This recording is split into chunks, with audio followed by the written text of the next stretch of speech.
Hey, my friends, how are you? This is Nikki Tobias with Grounded Vision Coaching and Consulting.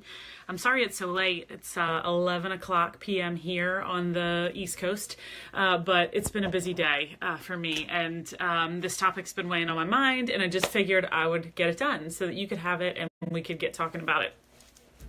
I just found out today the class I teach in event planning and management is supposed to have 30 people in it, and there are 36 signed up. And I was like, it blew my mind, and it caused me to have to do a bunch of things in a hurry today. Find a new nonprofit to support and figure out how to get all those students in the classroom that I'm assigned to, and it just had me reeling. But anyway, hello, Miss Sydney. I'm glad you jumped in. I think you're going to like this one. I hope everybody likes this one. So we have talked right here on Facebook Live about boundaries before, right? And about how to ask for what we need, that as adults, it's our right and our responsibility to ask for what we need. And then it's up to the other person that you're making the ask of as to whether they can do it or not, right? And typically what I've said in the past is then that other person has the right to say, yes, I can do the thing you're asking for.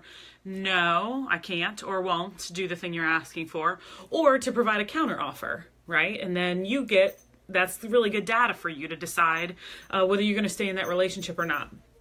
But when we talk about boundaries, right, the sense of asking for what we need and creating expectations almost about the ways that people treat us, people get really uncomfortable with that, right? There's this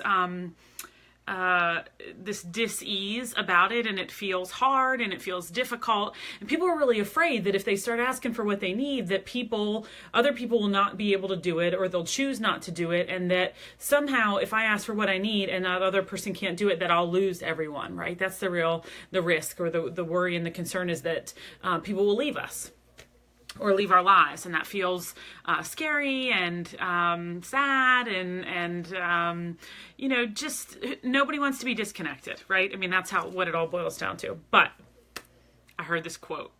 It was so good. It changed my entire perspective on what boundaries mean, okay? And I wrote it down. Y'all know I don't write a whole lot down when I come on here, but I wrote it down.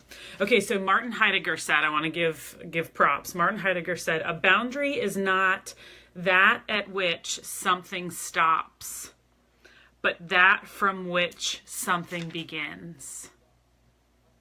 Woo! Wow. Let me say that again.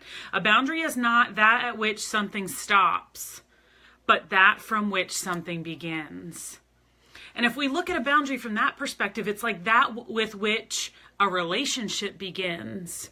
Or if I think about like a syllabus for my class, that's the boundaries for my class. That's the expectations I have for how students are going to show up in my class.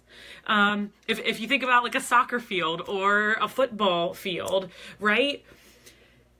Those sidelines, those end lines are where the game starts, right? Does that make sense?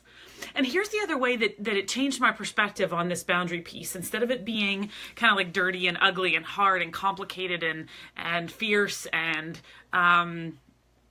difficult and uncomfortable and all that stuff, it's like I can help set people up for success by sharing the boundary, right?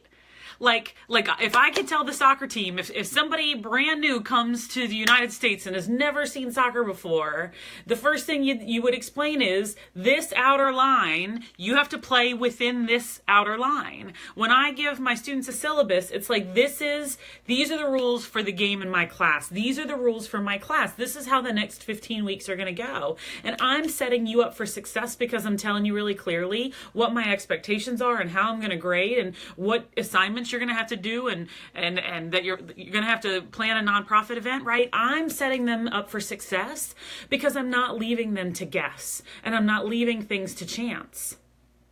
I'm putting my boundaries, my expectations right on the line. And if you look at it from that perspective, it's kind and it's caring and it's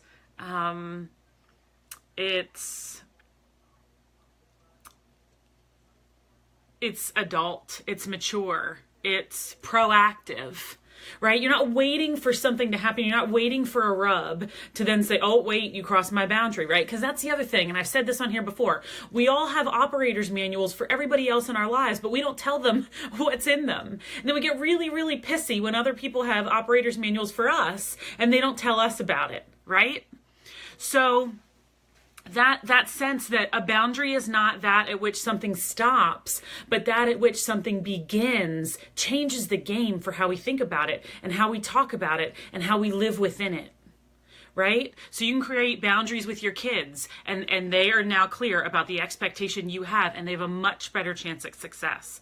I create boundaries with my clients. Here's what you can expect of me. This is what I expect of you. What do you want to be able to expect of me? And what are you expecting of yourself? Those are all boundaries. And when we can just put those cards on the table and we can be clear about that and we can be concise about it and then that we're consistent about it, that's what changes the game, right? It makes it generous. As I said, it's proactive instead of reactive. We're asking for what we need. Is there still a worry or concern that people are going to cross our boundaries or not meet our expectations? Absolutely. But the people that are meant to be in your life, the circumstances that are meant to be in your life, you're going to work through that difficulty. You're going to work through that difficulty because the relationship or that situation really matters to you. Okay? So if I ask for what I need and that other person says, yes, I can do it, then we're on. If they say, no, I can't do it, and they just want to be done, that's really good data for me to have because that means the relationship or I am not important enough to them, right? Or don't mean more to them than them not following that boundary or that expectation. If they say, well, I can't do this, but I can do this other thing, and they make a counter offer, then that's really great data for me to have, and we get to go back and forth, right? We get to go back and forth. But I promise you, here's another thing. This could be a topic all its own. Your best relationships are the ones that have struggled and come through on the other side because it meant that you and the relationship matter. Right? My very best friendships, my closest friendships are that because we struggled or we argued or we fought or we didn't agree all the time. But it mattered enough to stick with it. It mattered enough to keep having the conversation. It mattered enough to sit down at the table again and keep hashing it out. That's what boundaries are about. Respecting one another's boundaries, respecting one another's rights and our requests. And if we cannot do it, being open and honest about that and offering what we can do instead. I'm going to say the quote one more time because I hope you'll take it with you. And let me just shameless plug. I hope you like and comment on this post. Please, please, please share it. I think this could change the conversation around boundaries. I think it could change the conversation around boundaries, and it's just a little bit of a language shift.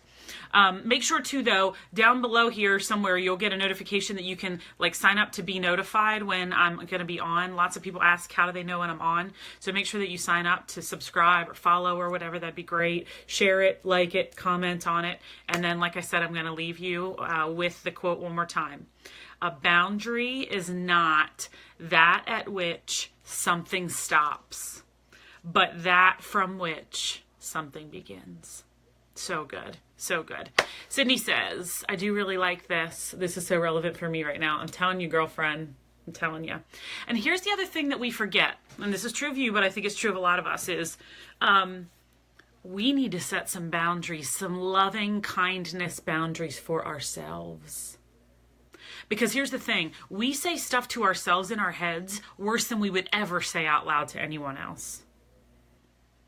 We are harder on ourselves than we are on anybody else. We are harder on ourselves than anyone else is on us.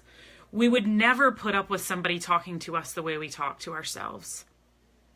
And we wouldn't put up with somebody talking to a friend of ours the way we talk to ourselves. We would come to their aid. And so we all could make a boundary today,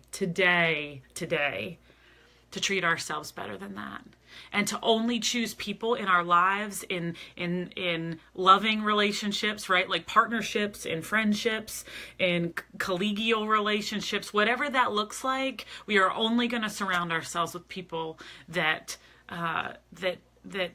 can hear our request and can take it seriously and want to be within, the boundary, within the line on the soccer field, within the line in our relationship. And you know what? We're worth it. All right, everybody, until I talk to you again, have a great evening. Happy end of the week, right? It's almost Friday. Again, I'm Dr. Nikki Tobias, Grounded Vision Coaching Consulting. Bye for now.